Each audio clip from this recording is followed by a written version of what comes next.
Grade 11th, maximum marks 80. Time duration of the question paper will be 3 hours.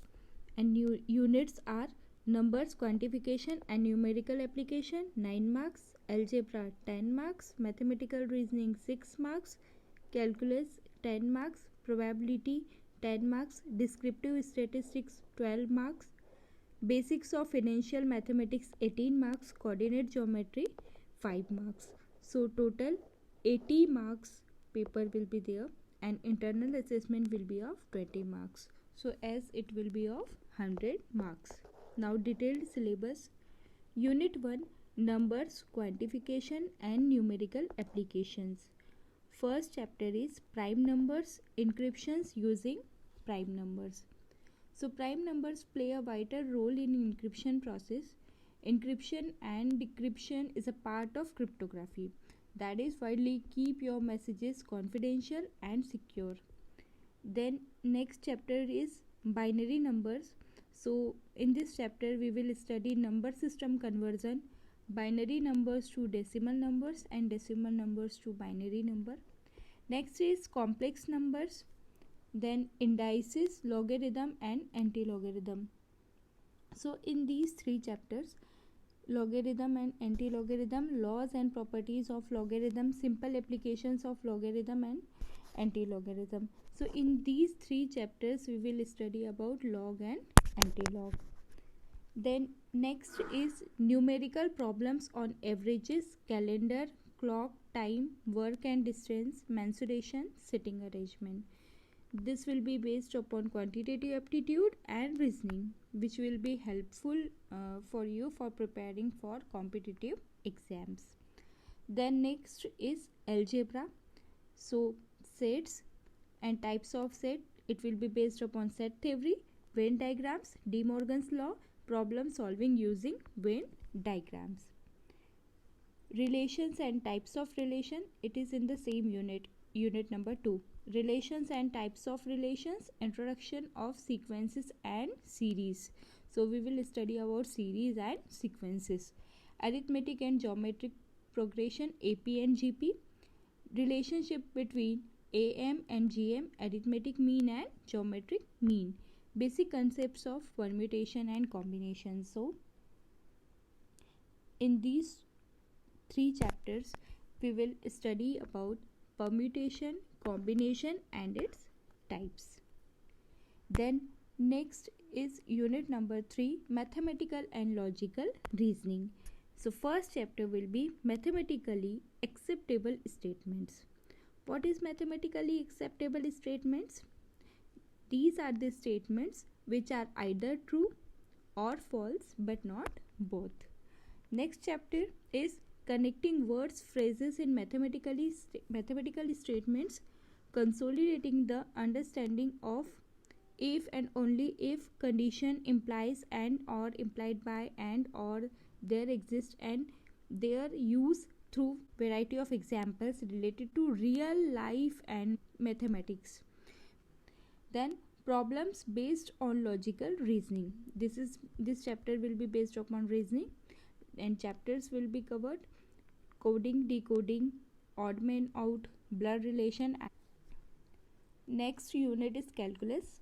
So in this unit, in these 5 chapters, 4 and 5, in these 5 chapters we will study about function and its domain and range, types, graphical representation of functions, limits and continuity of functions. Then next is concept of limits and continuity of a function, instantaneous rates of change, differentiation. We will also study differentiation in this unit.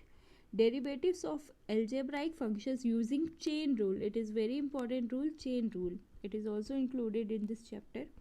Then next chapter will be tangent line and equations of tangents.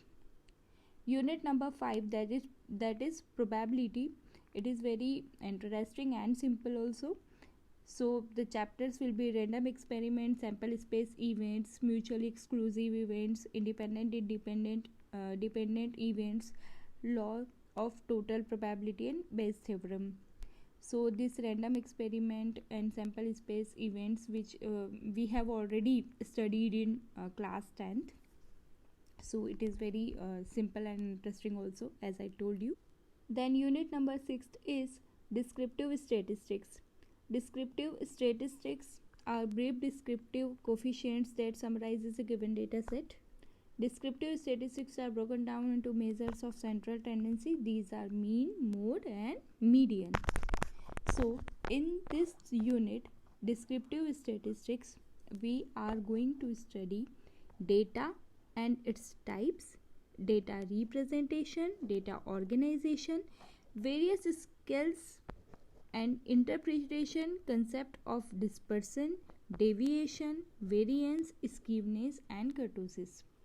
So basically this chapter is based upon these topics. Then percentile, rank and quartile rank, correlation, and application of descriptive statistics using real time data.